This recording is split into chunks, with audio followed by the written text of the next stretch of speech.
नमस्कार, news nation आप देख रहे हैं। आपके साथ मैं हूं विद्यानाथ झा और बड़ी कवरेज लगातार सुबह से हम आपको दिखा रहे हैं मिशन कश्मीर पर। कश्मीर पर पीएम मोदी की बैठक से पहले बड़ी हलचल इस वक्त दिल्ली में दिखाई दे रही है। पीएम आवास पर पहुंचे हैं गृह मंत्री अमित शाह। गृह मंत्री अमित शाह इस बैठक से पहले यानी कि 3 बजे जिस बैठक की शुरुआत होनी है उससे पहले प्रधानमंत्री आवास पहुंचे हैं। जाहिर सी बात है कि इस बैठक से पहले की जो अंतिम रूपरेखा है बैठक को लेकर और जिन मुद्दों पर बात होनी है उस पर प्रधानमंत्री और गृह मंत्री के बीच बातचीत का यह दौर है। अमित शाह पहुंचे हैं पीएम आवास, जहां पर प्रधानमंत्री नरेंद्र मोदी से उनकी मुलाकात चल रही है। लेकिन देखिए, एक तरफ प्रधानमंत्री और गृह मंत्री की मुलाकात हो रही है तो दूसरी तरफ तमाम वो पार्टी और उनके सदस्य जो इस बैठक में शामिल होने जा रहे हैं उनके आवास या फिर उनके दफ्तर में भी हलचल है। देखिए, एक तरफ कांग्रेस में बैठकों का दौर चल रहा है तो दूसरी तरफ बीजेपी का भी मंथन है और साथ ही जो गुपकार अलायंस है उसके जो सहयोगी दल हैं वो नेता भी लगातार एक दूसरे के साथ बातचीत कर रहे हैं और बैठक से पहले कई सारी बातें हैं जिस पर और ये तमाम जो लोग हैं वो एक दूसरे के साथ बातचीत कर कई बातों का हल निकालने की कोशिश करेंगे। हमारे सहयोगी अनुराग दीक्षित पीएम आवास के बाहर मौजूद हैं, सीधे आपको लेकर चलते हैं। अनुराग, शुक्रिया विद्या। तो जाहिर सी बात है जम्मू कश्मीर के लिहाज से आज का दिन बेहद खास है और इस वक्त मैं प्रधानमंत्री आवास के ठीक बाहर खड़ा हुआ हूं। न्यूज़ नेशन की बड़ी कवरेज लगातार जारी है। हमारे तमाम सहयोगी अलग अलग जगहों से हर इनपुट हर अपडेट लगातार न्यूज़ नेशन के दर्शकों तक पहुंचा रहे हैं। और जैसा कि आपने बताया, आपसे कुछ ही मिनटों पहले यहाँ पर गृह मंत्री अमित शाह पहुँच चुके हैं। 3 बजे मुलाकात होनी है, 12 बजे गृह मंत्री अमित शाह पहुँच चुके हैं, यानी 3 घंटे पहले किस तरीके से रणनीतिक मंथन यहाँ पर होगा जम्मू कश्मीर के भविष्य को लेकर, जम्मू कश्मीर की बेहतरी को लेकर और जो पॉलिटिकल डायलॉग यहाँ पर किया जा रहा है 14 नेताओं के साथ, उसमें किस तरीके के मुद्दों पर चर्चा होनी है। इस लिहाज से आज का दिन बेहद खास और इसी मुद्दे पर बात करने के लिए 3 घंटे पहले अगर गृह मंत्री अमित शाह पहुंचते हैं प्रधानमंत्री के आवास पर तो जो गंभीरता है केंद्र सरकार की वो आप समझ सकते हैं। यहां पर हलचल लगातार बढ़ती जा रही है, सुरक्षा अतिरिक्त सुरक्षा बलों को तैनात किया जा रहा है। 3 बजे का वक्त है लेकिन उससे पहले बैठकों का दौर भी लगातार चल रहा है। फिर चाहे वो भारतीय जनता पार्टी के जम्मू कश्मीर के नेता हों या फिर कांग्रेस पार्टी के कश्मीर के नेता हों या फिर अलग अलग जो बाकी पॉलिटिकल पार्टीज हैं, गुपकार अलायंस है, उनके बीच में आपस में ठीक है अनुराग, वापस मैं आपके पास लौट कर आऊंगा। एक और बड़ी खबर इस वक्त की आपको बता देते हैं, अपने दर्शकों को बताते हैं। सर्वदलीय बैठक से पहले बीजेपी नेता का बड़ा दावा सामने आया है। बीजेपी नेता विजय सोनकर शास्त्री ने ट्वीट किया है। उन्होंने लिखा है एससी एसटी को 25 सीटें दी जाएंगी, यानी कि एससी एसटी के लिए जो 25 सीटें हैं वो बढ़ेंगी। विजय सोनकर शास्त्री ने यह ट्वीट करके कहा है, हमने कई बार परिसीमन का मुद्दा उठाया है, मोदी जी आज हमारा सपना पूरा करेंगे। विजय शंकर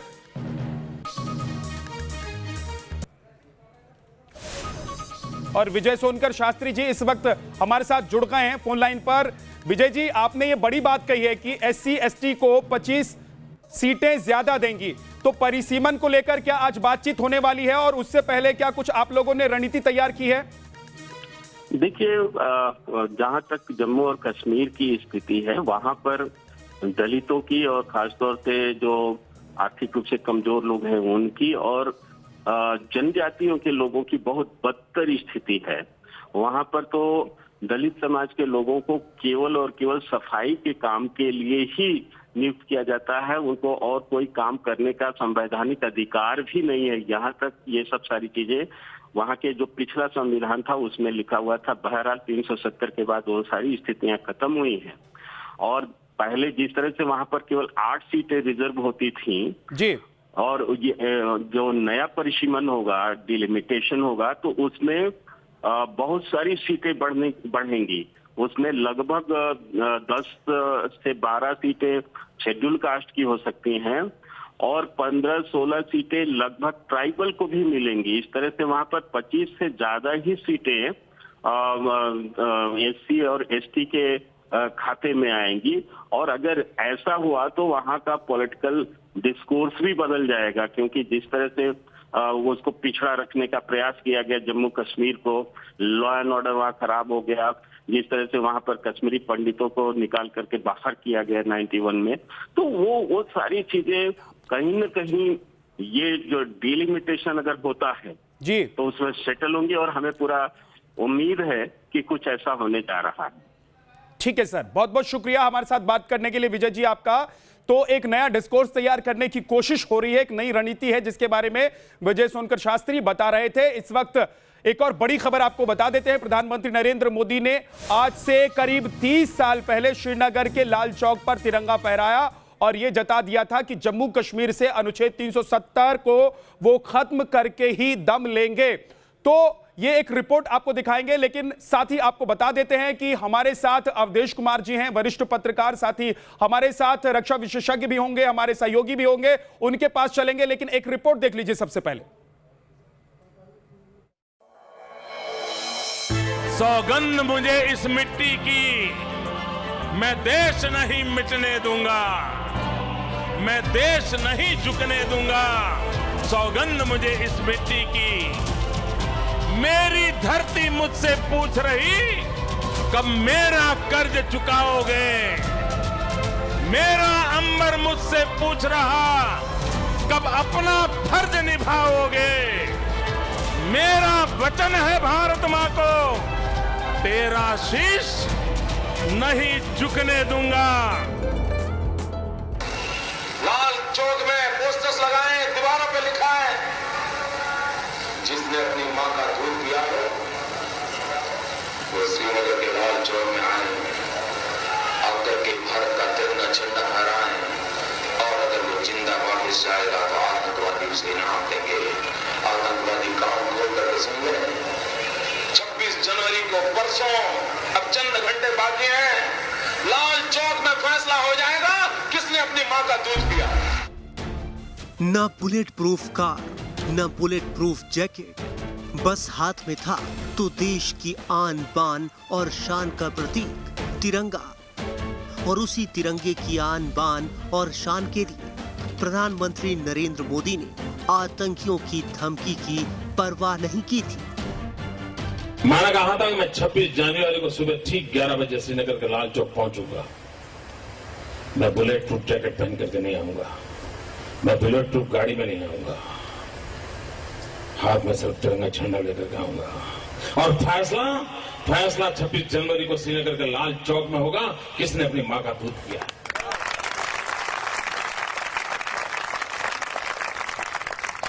और मित्रों, मैं समय पे गया, तिरंगा झंडा फहराया और आज आपके सामने खड़ा। प्रधानमंत्री नरेंद्र मोदी का मिशन कश्मीर उनकी 1992 की कश्मीर यात्रा से शुरू होता है। तब वो प्रधानमंत्री तो क्या, गुजरात के मुख्यमंत्री भी नहीं थे, बस बीजेपी के साधारण कार्यकर्ता थे।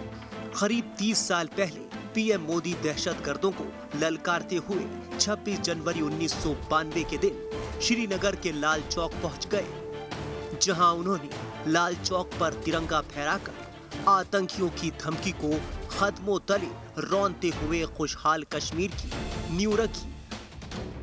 हमारी लड़ाई आतंकवाद के खिलाफ है, मानवता के दुश्मनों के खिलाफ है। हमारी लड़ाई कश्मीर के लिए है, कश्मीर के खिलाफ नहीं है, कश्मीरियों के खिलाफ नहीं है। अब जरा इस तस्वीर पर नजर डालिए। इस तस्वीर के बैकग्राउंड में एक पोस्टर लगा है जिसमें 370 हटाओ और आतंकवाद मिटाओ, देश बचाओ का नारा दिख रहा है। यह तस्वीर कश्मीर से कन्याकुमारी तक आयोजित एकता यात्रा के दौरान ली गई थी, जो 26 जनवरी 1992 को श्रीनगर के लाल चौक पर तिरंगा फहराने के साथ खत्म हुई। आज करीब 30 साल बाद एक बार फिर प्रधानमंत्री नरेंद्र मोदी उसी संघर्ष को अंजाम तक पहुंचाने जा रहे हैं। पीएम ने 370 हटाकर अपना आधा संघर्ष तो पूरा कर लिया। अब पीएम उसी संग्राम को समापन के मुकाम की ओर ले जाते दिख रहे हैं। जम्मू कश्मीर का कोई वंशवादी अपनी वसीयत में लिखवा कर नहीं लाया है। जम्मू कश्मीर भारत का अटूट अंग है। जम्मू कश्मीर की स्थितियों पर पीएम नरेंद्र मोदी के साथ होने वाली बैठक की तैयारियां पूरी हो गई हैं। Team news nation. तो के सिन्हा, अवधेश कुमार जी हमारे साथ हैं और साथ ही अनुराग दीक्षित मेरे सहयोगी मौजूद हैं। ठीक प्रधानमंत्री आवास के बाहर अनुराग मैं आपके पास आऊंगा, लेकिन उससे पहले अवधेश जी, ये एक वो महत्वाकांक्षा और वो आशा, वो उम्मीद जिसको लेकर संघ और बीजेपी दशकों से काम कर रहा था, और अब इन दोनों को लग रहा है कि भाई सपना पूरा हो चुका है, 370 का जो सपना है वो पूरा हो चुका है, तो अब वहां के विकास के लिए बात करने की जरूरत है, वहां के लोगों से बात करने की जरूरत है, वहां के नेताओं से बात करने की जरूरत है। तो ये बहुत महत्वपूर्ण बैठक है, इसको कैसे देख रहे हैं आप? ऐसा है कि ये पूरा तो 5 अगस्त 2019 को हुआ। किसी को उम्मीद नहीं थी कि अमित शाह जब कागज लेकर के, इतना कागज का पुलिंदा लेके राज्यसभा में आए थे, तो कोई कल्पना ही नहीं कर रहा था कि आज 370 भारत से हटने वाला है। हालांकि उस समय कई स्टेप कश्मीर में उठा लिए गए थे, पर्यटकों को बाहर, बाकी लोग बाहर जाएं, पूरा वहां पैरामिलिट्री फोर्सेस सब उतार दी गई थी और व्यवस्था थी। जैसे ही उन्होंने पहली पंक्ति पढ़ी कि संसद में हंगामा हो गया, वो दिन अद्भुत था। जो लोग भारत की मुख्य धारा में लाना चाहते थे, उसके अलगाव को खत्म करके सामान्य राज्य बना करके भारत का अभिन्न अंग बनाना चाहते थे, उनके लिए वो ऐतिहासिक दिन था। तो ये उस समय से लेके अभी तक की एक प्रक्रिया होती है। ऐसा है, जब आप कोई ऐतिहासिक कदम उठाते हैं, क्रांतिकारी कदम उठाते हैं, तो तात्कालिक ही सब कुछ नहीं हो जाता, उससे एक हलचल और आघात लगता है। तो पहले उसको संभालना, फिर धीरे धीरे आगे बढ़ना। तो इन करीब 1.5-2 सालों में वहां तक सरकार बढ़ी है। अब ये जो प्रक्रिया है आगे आ रही है, जैसा प्रधानमंत्री ने पहले भी संकेत दिया था कि जैसे ही स्थिति थोड़ी नॉर्मल होगी, हम इसमें विधानसभा चुनाव की ओर बढ़ेंगे और आगे केंद्र शासित प्रदेश से बदल के उसको एक राज्य की स्थिति में लाएंगे जी। तो अब ये सारे नेता जो हैं, ये वहां की राजनीतिक पार्टियों के हैं। हालांकि इनकी विश्वसनीयता संदिग्ध है। डीडीसी चुनाव में लोगों ने इनको 7-6 गुप्कार के लोग मिल गए सारे दल, लेकिन इनको उस प्रकार से वोट मिला नहीं है, बावजूद वहां की धारा के हैं। तो कई बातें इसकी जो प्रक्रिया है धीरे धीरे वो यही नहीं रुकेगी, इनके साथ भी बैठकें होंगी। कश्मीर में डीडीसी के चुनाव के अवधेश जी, मैं आपको रोक रहा हूं। MY तारिक गनी कुछ कह रहे हैं, जरा सुन लेते हैं वो क्या कह रहे हैं। वो भी बैठक में शामिल होने वाले हैं। सरकार ने बगैर किसी पूछे, बगैर किसी बहस, बगैर किसी चर्चे के इसको डाउनग्रेड किया और एक यूनियन टेरिटरी में बदल दिया और फिर तकसीम किया, डिवाइड किया।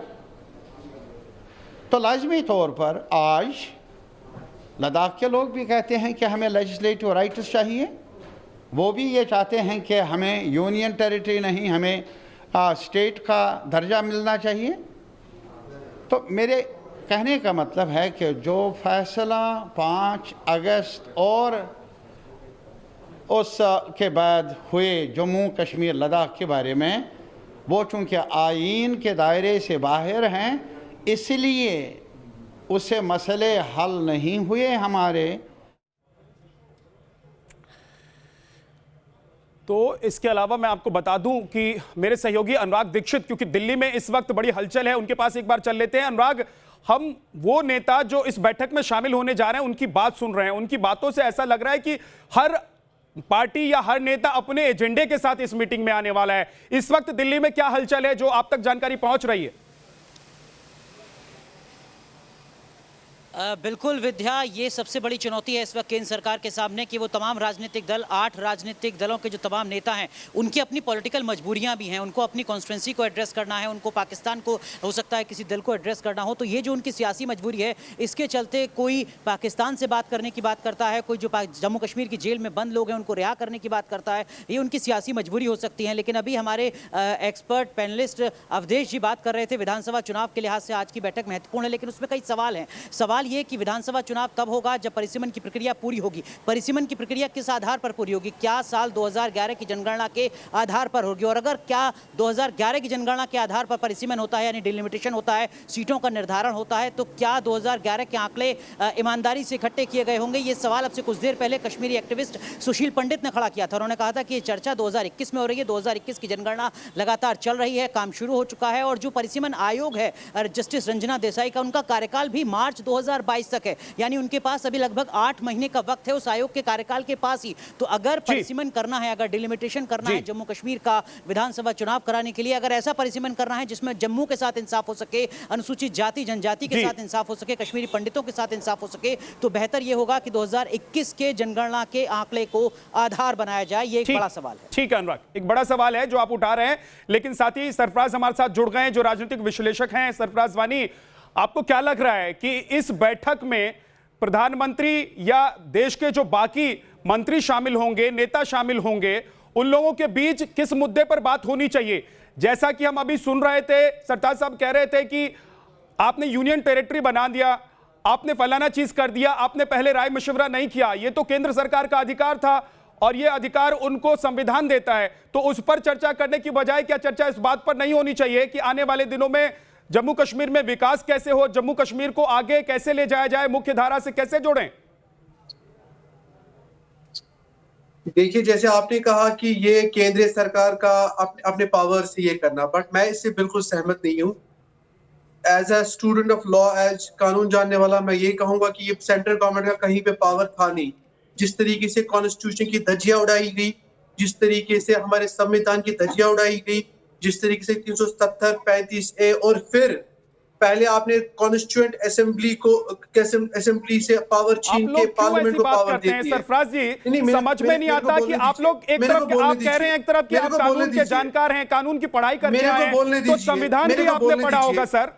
तो संविधान में तो ये साफ-साफ लिखा हुआ है, संविधान में संविधान कहीं पे आपको अलाउ नहीं करता कि केंद्र के अधिकार हैं, केंद्र की शक्तियां क्या है, केंद्र सरकार क्या कर सकती है और प्रधानमंत्री क्या डिसीजन ले सकते हैं, फैसले ले सकते हैं। तो आप लोग बरगलाते क्यों हैं सर? आप लोग ये क्यों नहीं समझते कि एक ऐसा वक्त है जब जम्मू कश्मीर को मुख्य धारा से विकास से जोड़ा जा सकता है और उस पर अगर बैठक हो रही है, प्रधानमंत्री नरेंद्र मोदी ने सभी दलों के नेताओं को बुलाया है, बैठक हो रही है, तो उस पर खुले दिल से बात करने की जरूरत है, बजाय कि आप लोग बरगलाए लोगों को।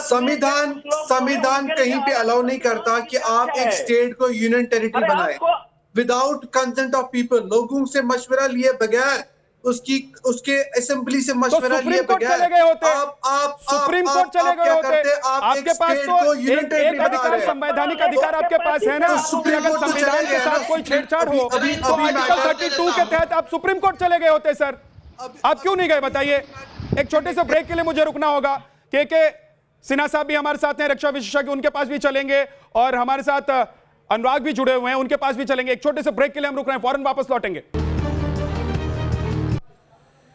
और इस वक्त की बड़ी खबर आपको बताते हैं, अजीत डोभाल पहुंचे हैं प्रधानमंत्री आवास पर। अब से कुछ देर पहले गृह मंत्री पहुंचे थे और अब अजीत डोभाल पहुंचे हैं कश्मीर मुद्दे को लेकर जो बैठक होनी है, बड़ी बैठक, अहम बैठक, उससे पहले अजीत डोभाल प्रधानमंत्री आवास पर पहुंचे हैं। अमित शाह पहले ही पहुंच गए थे सर्वदलीय बैठक से पहले। यह मंथन का दौर चल रहा है, पीएम मोदी से बड़ी हलचल और पीएम आवास से प्रधानमंत्री नरेंद्र मोदी से जो बात चल रही है अजीत डोभाल और गृह मंत्री की, उससे पहले बड़ी हलचल दिल्ली में दिखाई दे रही है। अनुराग दीक्षित हमारे साथ जुड़े हुए हैं, अनुराग के पास चलते हैं। अनुराग, इस वक्त अजीत डोभाल पहुंचे हैं और कौन कौन नेता पहुंचे हैं वहां? देखिए, जो केंद्र सरकार की तरफ से नुमाइंदगी करेंगे, इस बैठक में शिरकत करेंगे प्रधानमंत्री के साथ इस बैठक में, उसमें गृह मंत्री अमित शाह का नाम शामिल है। वो अब से काफ़ी देर पहले यहाँ पर पहुँच चुके हैं। जैसा कि अभी आपने जानकारी खुद दी है विद्या, NSA अजीत डोभाल यहाँ पर पहुँच चुके हैं। लेफ्टिनेंट गवर्नर जम्मू कश्मीर मनोज सिन्हा यहाँ पर पहुँच चुके हैं। जिस तरीके की जानकारी लगातार सामने आ रही है और ये काफ़ी वक्त पहले पहुँच चुके हैं, यानी 3 बजे बैठक होनी है, लगभग 12 सवा 12 बजे तक ये तमाम बड़े नेता पहुँच चुके हैं। यानी केंद्र सरकार एक मंथन इस वक्त कर रही है, रणनीति बना रही है कि वो कौन से मुद्दे हैं जिस पर आज की इस बैठक में चर्चा होनी है। आपके साथ पैनलिस्ट थे जो अभी 370 की बात कर रहे थे, 35A की बात कर रहे थे, खुद को कानून का जानकार बता रहे थे। विद्या, पहली बात तो ये कि उनको समझना चाहिए कि 35A का संविधान में कहीं जिक्र नहीं है। राष्ट्रपति का एक आदेश था जिस पर फैसला लिया गया राष्ट्रपति के द्वारा ही। 370 का उन्होंने जिक्र किया, वो शायद ये बताना भूल गए कि 370 का अगर संविधान में जिक्र भी था तो वो परमानेंट नहीं था, यानी वो अस्थायी 370 का जिक्र था जिसको अब हटा दिया गया है। उसमें कुछ भी नया नहीं है और सब कुछ संसद से हुआ है। और इन 22 महीनों में जब से 370 को हटाया गया है तब से काफी पानी बह चुका है, स्थिति स्थितियां बदल चुकी हैं और 370 को हटाया क्यों गया, 35A को हटाया क्यों गया, सरफराज से इस पर मैं जवाब लूंगा। अनुराग के सिन्हा साहब भी हमारे साथ जुड़े हुए हैं, आप जो सवाल उठा रहे हैं उसका जवाब सरफराज से मैं लूंगा, लेकिन के सिन्हा साहब के पास एक बार चलते हैं। के सिन्हा साहब, इस वक्त की जो बैठक है वो दो बातों को लेकर काफी अहम है। एक तो कश्मीर में, जम्मू कश्मीर में विकास का काम कैसे हो, दूसरी बात यह है कि सुरक्षा वहां पर कैसे पुख्ता हो, वहां पर आम लोगों की चाहे सुरक्षा हो चाहे बॉर्डर की सुरक्षा हो, उसको कैसे पुख्ता किया जाए। इस पर एक बड़ी बात हो सकती है, क्या कुछ बड़ा मैसेज आज निकल कर आ सकता है? देखिए विद्या, जम्मू एंड कश्मीर को जब हम लेते हैं तो पूरा का पूरा मामला जो है आंतरिक सुरक्षा और बाहरी सुरक्षा से जुड़ा मामला होता है। ये जब एब्रोगेशन आर्टिकल 370 और 35A जब ये हुआ था और उसके बाद Jammu and Kashmir reorganisation act के तहत जैसे आपका यूनियन टेरिटरी के अंदर में दो भागों में बांटे गए थे, उस समय में जब ये चीजें थी तो ये सारा का सारा मुद्दा सुरक्षा से ही जुड़ा हुआ था। अब आप देखिए इसके बाद की भी हलचल जो है, पूरी हलचल जो आपको दिखाई देती है, चाहे वो आपके चाइना के थ्रू हो या पाकिस्तान के थ्रू हो, तो इसके अंदर में ये सिक्योरिटी जुड़ा हुआ है। जब NSA वहां पहुंचते हैं तो जो चीजें भी होंगी इसके मद्देनजर ही होगी। जो ठीक है सर, एक छोटे से ब्रेक के लिए हम रुक रहे हैं, वापस लौटेंगे, आपके पास भी लौट कर आऊंगा। सरफराज कुछ कहना चाहते हैं, उनके पास भी चलेंगे और अनुराग ने जो सवाल उठाया है उस पर भी बात करेंगे। छोटा सा ब्रेक, फौरन वापस लौटेंगे। नमस्कार, न्यूज नेशन आप देख रहे हैं और बड़ी कवरेज लगातार हम आपको दिखा रहे हैं। मोदी का मिशन कश्मीर, प्रधानमंत्री नरेंद्र मोदी मिशन कश्मीर को लेकर आज बड़ी बैठक करने जा रहे हैं, जिस पर सबसे बड़ी कवरेज न्यूज नेशन पर आप देख रहे हैं। 3 बजे यह बैठक शुरू होगी, लेकिन उससे पहले की हलचल आप तक हम पहुंचा रहे हैं। साथ ही आपको बता दें कि जो मेगा मीटिंग है उस पर अपडेट क्या है। मीटिंग से पहले बीजेपी की बैठक हो रही है, दूसरी तरफ आपको बता दें कांग्रेस के यहां भी बैठक चल रही है, नड्डा के घर पर बीजेपी के नेताओं की बैठक चल रही है। तो साथ ही कांग्रेस भी बैठक कर रही है, गुलाम नबी के घर पर कांग्रेस की बैठक हो रही है। इसी तरीके से गुपकार अलायंस के जो सदस्य हैं उनके यहां भी बैठक चल रही है, वो लोग भी आपस में बातचीत कर रहे हैं। इस बैठक का वो एजेंडा तय कर रहे हैं। कश्मीर पर बैठक से पहले जो बड़ी खबर है, बड़ी हलचल है, उस पर हर अपडेट हम आप तक पहुंचा रहे हैं। अमित शाह इस बैठक में शामिल होने के लिए पहले ही पहुंच गए हैं, प्रधानमंत्री आवास, और अजीत डोभाल भी पहुंच गए हैं। 3 बजे से यह बैठक होगी।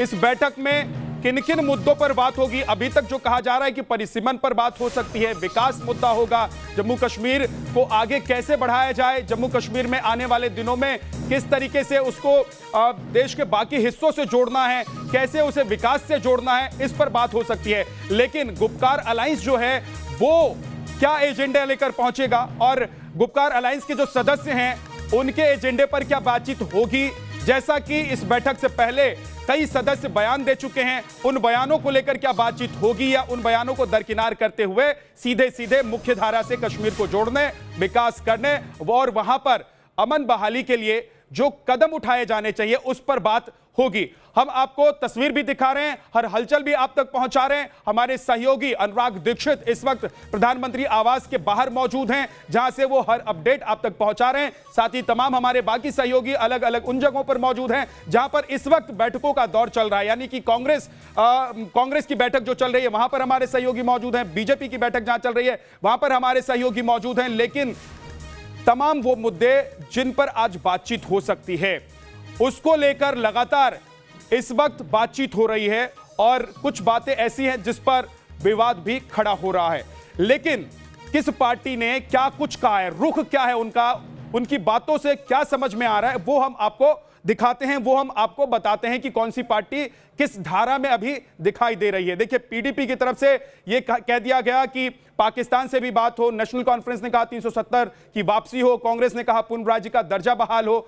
तो ये रुख हैं। बीजेपी बातचीत से मसले हल करना चाहेगी, पाकिस्तान से बात हो, यह बात कहकर एक बड़ा विवाद खड़ा कर दिया पीडीपी ने। लेकिन नेशनल कॉन्फ्रेंस तो कह रही है कि एक बार फिर से 370 वापस हो, पूर्ण राज्य का दर्जा मिले, यह कांग्रेस का स्टैंड है।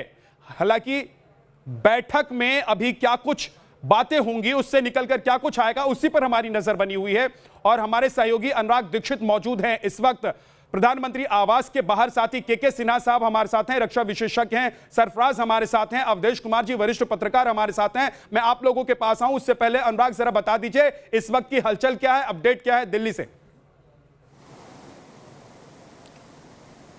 देखिए, लगातार जो तमाम डेलीगेशंस के लोग हैं वो यहाँ पर पहुँच रहे हैं प्रधानमंत्री आवास के बाहर। गृह मंत्री अमित शाह, NSA अजीत डोभाल, जम्मू कश्मीर के उपराज्यपाल मनोज सिन्हा पहुँच चुके हैं। कुछ और जो चेहरे हैं जो प्रधानमंत्री के साथ इस बैठक में केंद्र सरकार की तरफ से शिरकत करेंगे वो भी यहाँ पर लगातार पहुँच रहे हैं। हलचल तेज हो चुकी है, अतिरिक्त सुरक्षा बल को यहाँ पर तैनात किया गया है। लेकिन इन सब के बीच एजेंडा क्या होगा, मुद्दा क्या होगा? परिसीमन विद्या जिसका आपने जिक्र किया, विधानसभा के चुनाव जिसका आपने जिक्र किया, यूटी रहेगा या राज्य का दर्जा वापस मिलेगा? गृह मंत्री अमित शाह खुद संसद में कह चुके हैं कि जम्मू कश्मीर को स्टेटहुड नहीं मिलेगा, स्टेट का दर्जा नहीं मिलेगा। इस पर हमने कभी किसी तरीके की बात नहीं कही है, बिल में ऐसा कोई प्रावधान नहीं है, यानी कि स्टेटहुड को लेकर चर्चा हो सकती है। इस तरीके की उम्मीदें कहीं ज्यादा हैं। बेरोजगारी एक बड़ा मुद्दा कश्मीर में हमेशा से रहा है, लेकिन जो पिछले आंकड़े हैं वो बताते हैं कि अब अनएम्प्लॉयमेंट रेट जम्मू कश्मीर की 19% से घटकर 9% हो चुकी है। यानी बीते 22 महीनों में जो रोजगार है वो बहुत तेजी से दिया गया है। 5 दिन पहले जम्मू कश्मीर के उपराज्यपाल मनोज सिन्हा बताते हैं कि जो 25,000 नौकरियां जम्मू कश्मीर में देने का वादा किया था उसमें से 800 पुलिस इंस्पेक्टर का जो ऐलान है भर्ती का उसको किया जाता है और लगातार इस तरीके से रोजगार देने की बात की जा रही है। हो सकता है कि तमाम नेताओं के सामने एक रोड मैप दिया जाए, बताया जाए कि बीते 22 महीनों में केंद्र सरकार की तरफ से 370 हटाने के बाद से क्या कुछ कदम उठाए गए। ये सिर्फ रोजगार के मोर्चे की बात है, लेकिन अगर आर्थिक पैकेज की बात करें तो प्रधानमंत्री 80,000 करोड़ रुपए के पैकेज का ऐलान कर चुके हैं। वित्त मंत्री निर्मला सीतारमण इसी वित्तीय वर्ष में, इसी बजट में गैस पाइपलाइन पहुंचाने की जम्मू कश्मीर में बात कर चुकी हैं। एम्स, IIT, IIM के लिए एक बड़ा बजटीय ऐलान हो चुका है जम्मू कश्मीर के लिए। और आयुष्मान योजना जिसका लाभ विद्या अब तक नहीं मिल पाता था जम्मू कश्मीर, ये तमाम वो बातें हैं, वो काम हैं जो केंद्र सरकार की तरफ से किए गए हैं, अनुराग, जो आप बता रहे हैं। लेकिन क्या इन बातों को ध्यान में रखकर ही जो कश्मीर से डेलीगेशन आया है वो प्रधानमंत्री से बातचीत करेगा? सरफराज कुछ कहना चाहते थे, एक बार उनका रुख कर लेते हैं। सरफराज, आप क्या कहना चाहते हैं? और एक राजनीतिक विश्लेषक के तौर पर क्या आप देखते हैं इस मीटिंग को कि ये विकास की मीटिंग है? देखिए, पहले मैं फैक्ट्स को क्लियर करूंगा। जैसे मुझसे पहले जो हमारे ये थे गेस्ट थे, उन्होंने कहा कि यहाँ पे डेवलपमेंट हुई, यहाँ पे IIT, IIM आया, यहाँ पे 80,000 करोड़ का पैकेज आया। मैं बोलना चाहता हूँ ये सब 370 से पहले की बात है। आप 80,000 करोड़ को चेक कीजिए फैक्ट्स में, ये तब की बात है जब PDP और भाजपा की सरकार थी। तो ये सारी चीजें, चाहे IIT हो, चाहे IIM हो, चाहे आपके जॉब पैकेज हो, जो 50,000 जॉब का पैकेज था, ये सब कुछ 370 से पहले था। जब से 370 हटाया गया तब से यहाँ पे कुछ हुआ ही नहीं है, कोई डेवलपमेंट नहीं है। कश्मीर आज सबसे बड़ा बेरोजगार स्टेट है हमारे पूरे इंडिया में। तो आप फैक्ट्स को तरोड़ ना मरोड़ के क्यों पेश कर रहे हैं? आप फैक्ट्स बताइए ना, ऑन ग्राउंड रियलिटी बताइए। मैं अवधेश जी को ले आता हूं। दूसरी बात मेरे को बोलने दीजिए। अवधेश जी, दूसरी बात मेरे को बोलने दीजिए। आपने बात की सरफराज 22 महीने पहले हुआ था क्या? सरफराज साहब पॉलिटिकल एनालिस्ट हैं, सिरे से तो खारिज मत कीजिए चीजों को, तथ्यों के साथ बात कीजिए। जाना अनिवार्य है। बोलने दीजिए विद्या, इनको चुप कराइए। मेरे को बोलने दीजिए। देखो, अच्छा सरफराज, आपने एक बात आपने कही कि 370 हटने के बाद कश्मीर के लिए कुछ नहीं किया गया, उस पर वो काउंटर कर रहे हैं। अवधेश जी उस पर आपको काउंटर कर रहे हैं, जरा सुन लेते हैं वो क्या कह रहे हैं, फिर आप अपना दूसरा सवाल रखिएगा, क्योंकि गलत मैसेज नहीं जाना चाहिए। अगर मैं फैक्चुअली गलत हूं तो आयुष्मान योजना पर गलत हूं क्या? 25,000 रोजगार पर गलत हूं क्या? इन्होंने कहा कि 370 हटाने का अधिकार केंद्र सरकार के पास नहीं था। जिस धारा 370 की धारा 3 के तहत राष्ट्रपति ने एक नोटिफिकेशन, एक कॉन्स्टिट्यूशन ऑर्डर जारी किया, उसी के तहत 1952 और 1962 में कांग्रेस ने इसमें परिवर्तन 370 में किया था। तब यह संवैधानिक था, और चूंकि ये दूसरी सरकार ने कर दिया, वो इनके मन के लायक नहीं थे, असंवैधानिक हो गया, वो सुप्रीम कोर्ट में मामला है, तो ये नहीं होगा। दूसरी बात जो ये कह रहे हैं, ये बात सही है कि इसमें से कई घोषणाएं 370 के पहले की है, लेकिन विद्या, देश को यह जानना जरूरी है कि 370 अचानक नहीं हटा है। उसके पहले से अनेक कदम 2015 से उठाने सरकार ने शुरू किए थे, जिसमें प्रधानमंत्री का सेना के बीच जाना, बातचीत करना, जिसमें जमाते इस्लामी पर प्रतिबंध लगाना, जो कि वहां आतंकवाद, अलगाववाद का सबसे बड़ा वैचारिक केंद्र, सबसे बड़ा वैचारिक समूह था, उसके नेताओं को पकड़ना, उनकी संपत्ति जब्त करना, हुर्रियत के नेताओं की सुरक्षा हटाना, उनके खिलाफ कार्रवाई करना, उनकी अरेस्टिंग करना, तो ऐसे सारे कदम, उसी के पैरेलल जो है आर्थिक कदम उठाना, तो ये करते करते 370 तक आया गया है। एक 370 नहीं उठा है। तो इसको मैं रिप्लाई करना चाहता हूं से अलग करके ये जो गलतफहमी फैला रहे हैं। ठीक है सरफराज बोलिए, उसके बाद के सिन्हा साहब के पास जल्दी से। सरफराज, आपने कहा केंद्रीय सरकार के पास इख्तियार था 370 हटाने का, बस एक पॉइंट मेरे को बोलने दीजिए। बस 370 का तीसरा भाग मैं पढ़ना चाहता हूं जनता के सामने, मेरे को पढ़ने दीजिए। ये जी 370 का तीसरा भाग, notwithstanding anything foregoing provisions of this article, the president may by public notification declare that this article shall cease to be operative or shall be operative only with such exceptions and modifications। और फिर बात होती है provided that the recommendation of the constituent assembly of the state referred in clause 2 shall be necessary। आप मेरे को बताइए constituent assembly Jammu Kashmir state की थी कहां पे, क्या आपने 370 हटाया? आप लीगल बात कीजिए ना। ये 370 उत्तर सुन लीजिए सरफराज, इसका उत्तर सुन लीजिए। पढ़िए। ऐसा है, ये बात सही है कि जम्मू कश्मीर की संविधान सभा ने इसको पारित किया था, लेकिन 370 केंद्र के द्वारा था।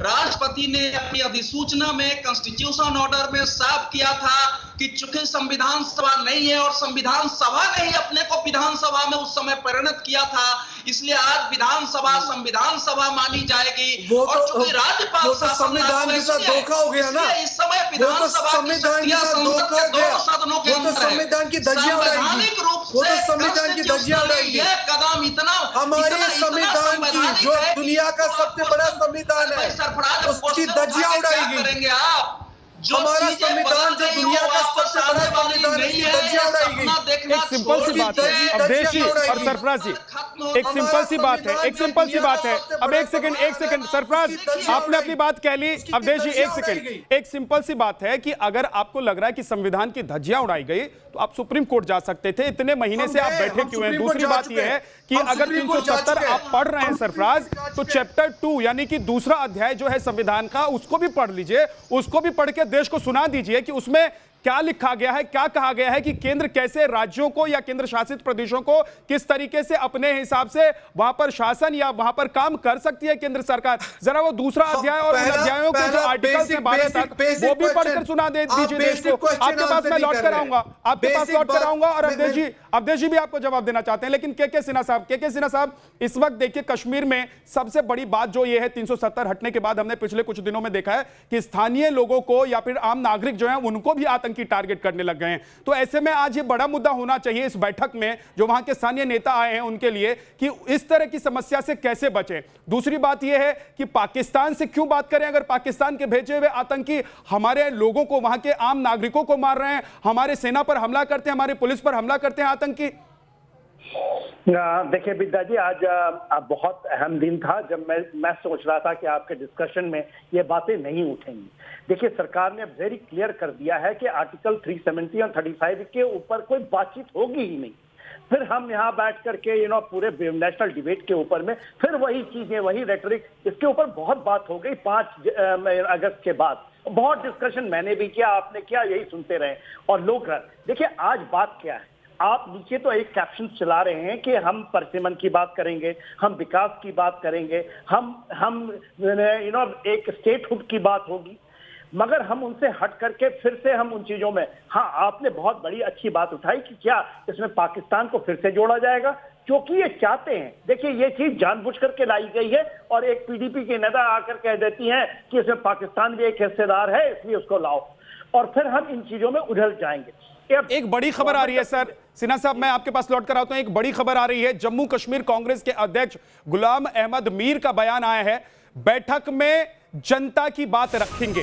गुलाम अहमद मीर कह रहे हैं कि बैठक में हम जनता की बात रखेंगे, बातचीत से ही मसले हल होते हैं। तो ये एक पॉजिटिव बात है जो वो कह रहे हैं कि भाई जनता की बात रखेंगे और बातचीत से मसले हल होते हैं। क्या वो कह रहे हैं, उनकी पूरी बात आपको सुनवा देते हैं। लॉन्ग टाइम, मैं कहूँगा पहली बार इस तरह का पॉलिटिकल आउटरीच का एक प्रोग्राम हाथ में लिया है, जिसके तहत आज ऑल पार्टी मीटिंग उनके हाउस पर हो रही है। और सबसे पहले कांग्रेस पार्टी ने उसको अप्रिशिएट किया है कि यही तरीका है देश चलाने का, मसले हल करने का, इसलिए कांग्रेस पार्टी की 3 मेंबर डेलीगेशन उसमें पार्टिसिपेट कर रही है। दूसरी बात है कि वहाँ एजेंडा क्या है, क्योंकि एजेंडा एडवांस सर्कुलेट नहीं किया गया। हम तो चाहेंगे कि प्राइम मिनिस्टर साहब पहले मीटिंग को शुरू करने के टाइम पर अपना एजेंडा बता दें। एजेंडे के मुताबिक कांग्रेस पार्टी का जो मौक़िफ़ होगा, जम्मू कश्मीर के लोगों के जो एस्पिरेशंस है, जो जज्बात है, उसको कांग्रेस पार्टी खूबसूरती के साथ में प्राइम मिनिस्टर साहब को समझाने की, बताने की कोशिश करेगा। आप 370 पर की बहाली के खिलाफ हैं? ऐसा अभी हम किसी इंग्रेडिएंट पर बात नहीं करेंगे। मैंने कहा पहले एजेंडा, उसका रिस्पांस कांग्रेस पार्टी देगी। दूसरी बात, मैं एडवांस इतना ही कहूँगा कि जम्मू कश्मीर के लोगों के दिल में सदमा है, तकलीफ़ है, परेशानी है 5 अगस्त 2019 के बाद से कि हमारा स्टेट डाउनग्रेड क्यों किया, बाइफरकेट क्यों किया, हमारे सारे तहफ़्फ़ुज़ क्यों ख़त्म कर लिए। उस चीज़ को लेकर 1,30,00,000 लोगों की तर्जमानी कांग्रेस पार्टी प्राइम मिनिस्टर के सामने करने की कोशिश करेगी।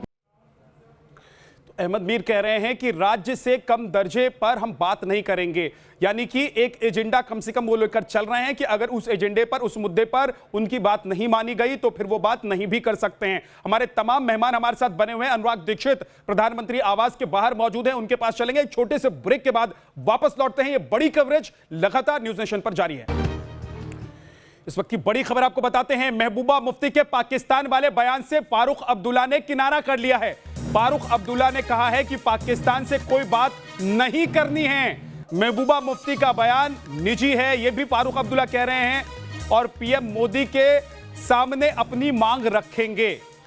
महबूबा की पार्टी की अपनी राय है, यह भी फारूक अब्दुल्ला ने साफ कर दिया। यानी कि क्या इसको ऐसे भी देखें, ऐसे भी समझें कि गुपकार अलायंस जो है उसमें क्या अब दोपहर है, यानी कि गुपकार अलायंस के जो तमाम सदस्य पार्टियां हैं, क्या उनमें आपस में सहमति नहीं है, क्या उनमें अब मतभेद है, क्या अलग अलग स्टैंड लेकर ये तमाम पार्टियां आगे बढ़ रही हैं। तो गुपकार क्या इस बैठक के बाद भी जिंदा रहेगा या गुपकार का अंत हो जाएगा? अवधेशी, ये तो बड़ी बात कह दी है महबूबा मुफ्ती के पाकिस्तान वाले बयान पर फारूक अब्दुल्ला ने कि भाई उनका बयान जो है, उनकी जो बात है वो उनकी पार्टी की निजी बात है, उनकी बात है, हम तो इस मुद्दे पर बात नहीं करना चाहते, पाकिस्तान से कोई बात नहीं होनी चाहिए।